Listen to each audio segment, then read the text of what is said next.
ಹುಣ್ಣಿಮೆ ಪೂಜೆಯ ವಿಶೇಷತೆ ಮತ್ತು ಮಹತ್ವ. ನಮಸ್ಕಾರ ಸ್ನೇಹಿತರೆ, ಶಿವಲೋಕಕ್ಕೆ ಸ್ವಾಗತ. ನಮ್ಮ ಹಿಂದೂ ಸಂಪ್ರದಾಯದಲ್ಲಿ ಪ್ರತಿಯೊಂದು ತಿಥಿಗೂ ತನ್ನದೇ ಆದ ಮಹತ್ವವಿದೆ. ಆದರೆ ಅವುಗಳಲ್ಲಿ ಹುಣ್ಣಿಮೆ ಮತ್ತು ಪೌರ್ಣಮಿ ದಿನಕ್ಕೆ ಅತ್ಯಂತ ವಿಶೇಷ ಸ್ಥಾನಮಾನವಿದೆ. ಈ ದಿನ ಚಂದ್ರನು ತನ್ನ ಪೂರ್ಣ ಕಲೆಯಲ್ಲಿ ಪ್ರಕಾಶಮಾನವಾಗಿ ಕಾಣಿಸುತ್ತಾನೆ. ಹಾಗಾದರೆ ಹುಣ್ಣಿಮೆಯ ದಿನ ಪೂಜೆ ಮಾಡುವುದರಿಂದ ಏನು ಫಲ ಸಿಗುತ್ತದೆ?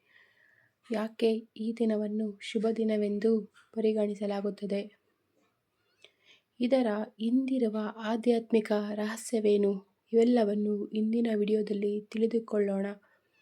ಸ್ನೇಹಿತರೆ, ಹುಣ್ಣಿಮೆ ಎಂದರೆ ಚಂದ್ರನು ಸಂಪೂರ್ಣವಾಗಿ ಗೋಚರಿಸುವ ದಿನ.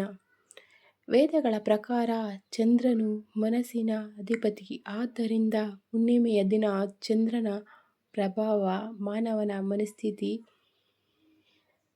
ಮನಸ್ಸಿನ ಮೇಲೆ ಹೆಚ್ಚಾಗಿರುತ್ತದೆ ಎಂದು ಹೇಳಲಾಗಿದೆ.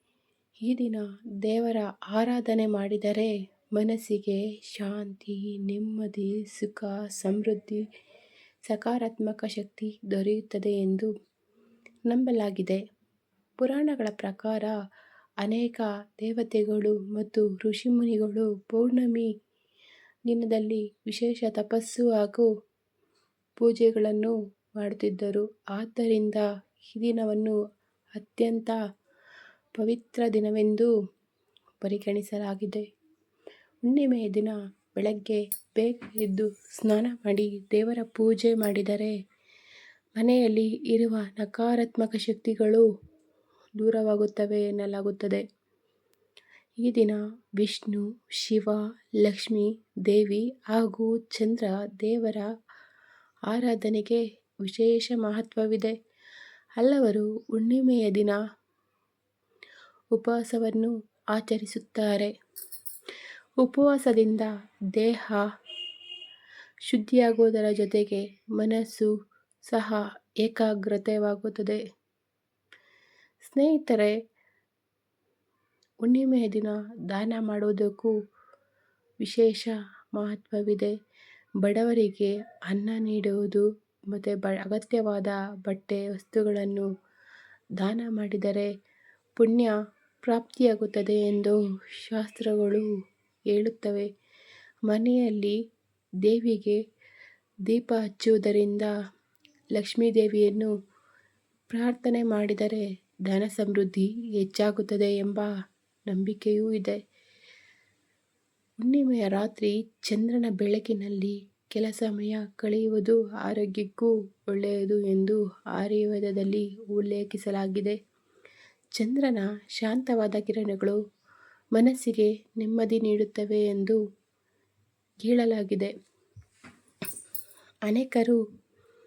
ಅನೇಕ ಜನರು ಹುಣ್ಣಿಮೆಯ ದಿನ ಶ್ರೀ ಸತ್ಯನಾರಾಯಣ ಸ್ವಾಮಿಯ ವ್ರತವನ್ನು ಮಾಡುತ್ತಾರೆ. ಈ ವ್ರತವನ್ನು ಭಕ್ತಿಯಿಂದ ಆಚರಿಸಿದರೆ ಕುಟುಂಬದಲ್ಲಿ ಸುಖ, ಶಾಂತಿ ಮತ್ತು ಐಶ್ವರ್ಯ ಹೆಚ್ಚಾಗುತ್ತದೆ ಎಂದು ನಂಬಲಾಗಿದೆ. ಇನ್ನು ಹುಣ್ಣಿಮೆಯ ದಿನ ಮಾಡಬಾರದ ಕೆಲವು ಕೆಲಸಗಳೂ ಇವೆ. ಯಾರನ್ನೂ ಅವಮಾನ ಮಾಡಬಾರದು, ಸುಳ್ಳು ಹೇಳಬಾರದು, ಹೀಯಾಳಿಸಬಾರದು ಮತ್ತು ಕೋಪ, ಜಗಳಗಳಿಂದ ದೂರ ಇರಬೇಕು. ಯಾಕೆಂದರೆ ಈ ದಿನ ಮನಸ್ಸಿನ ಮೇಲೆ ಚಂದ್ರನ ಪ್ರಭಾವ ಹೆಚ್ಚಿರುತ್ತದೆ ಎಂದು ಹೇಳಲಾಗಿದೆ. ಸ್ನೇಹಿತರೆ, ಪೌರ್ಣಮಿ ದಿನ ಮಂತ್ರ, ಜಪ, ತಪ ಮತ್ತು ಧ್ಯಾನಕ್ಕೆ ಅತ್ಯುತ್ತಮ ದಿನವೆಂದು ಪರಿಗಣಿಸಲಾಗಿದೆ. ಈ ದಿನ ಮಾಡಿದ ಜಪದ ಫಲ ಅನೇಕ ಪಟ್ಟು ಹೆಚ್ಚಾಗಿ ದೊರೆಯುತ್ತದೆ ಎಂದು ಪುರಾಣಗಳು ಹೇಳುತ್ತವೆ. ಓಂ ನಮಃ ಶಿವಾಯ. ಓಂ ನಮೋ ನಾರಾಯಣಾಯ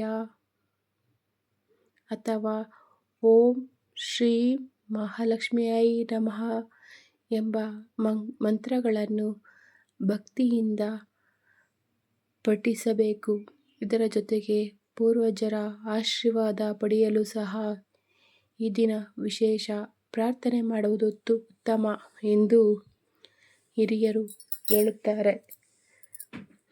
ಹುಣ್ಣಿಮೆಯ ದಿನ ಮನೆಯನ್ನು ಸ್ವಚ್ಛಗೊಳಿಸಬೇಕು. ದೇವರ ಕೋಣೆಯಲ್ಲಿ ದೀಪ ಬೆಳಗಿಸಿದರೆ ಸಕಾರಾತ್ಮಕ ಶಕ್ತಿ ಹೆಚ್ಚುತ್ತದೆ ಎಂಬ ನಂಬಿಕೆಯೂ ಇದೆ. ಸ್ನೇಹಿತರೆ, ಹುಣ್ಣಿಮೆಯ ಕೇವಲ ಒಂದು ತಿಥಿಯಲ್ಲ, ಅದು ಮನಸ್ಸಿನ ಶುದ್ಧತೆ, ಭಕ್ತಿ ಮತ್ತು ಆಧ್ಯಾತ್ಮಿಕ ಬೆಳವಣಿಗೆಯ ಸಂಕೇತವಾಗಿದೆ.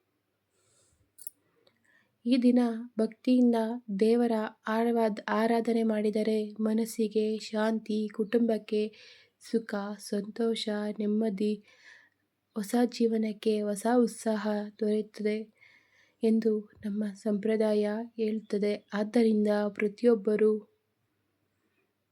ಸಾಧ್ಯವಾದಷ್ಟು ಹುಣ್ಣಿಮೆಯ ದಿನ ಪೂಜೆ, ದಾನ, ಜಪ ಮತ್ತು ದಾನ ಧರ್ಮಗಳನ್ನು ಮಾಡಬೇಕು. ದೇವರ ಕೃಪೆ ಸದಾ ನಿಮ್ಮ ಕುಟುಂಬದ ಮೇಲೆ ಇರಲಿ. ಓಂ ಶಾಂತಿ ಶಾಂತಿ ಶಾಂತಿ. ದಯವಿಟ್ಟು ಸಬ್ಸ್ಕ್ರೈಬ್ ಮಾಡೋದನ್ನು ಮರಿಬೇಡಿ.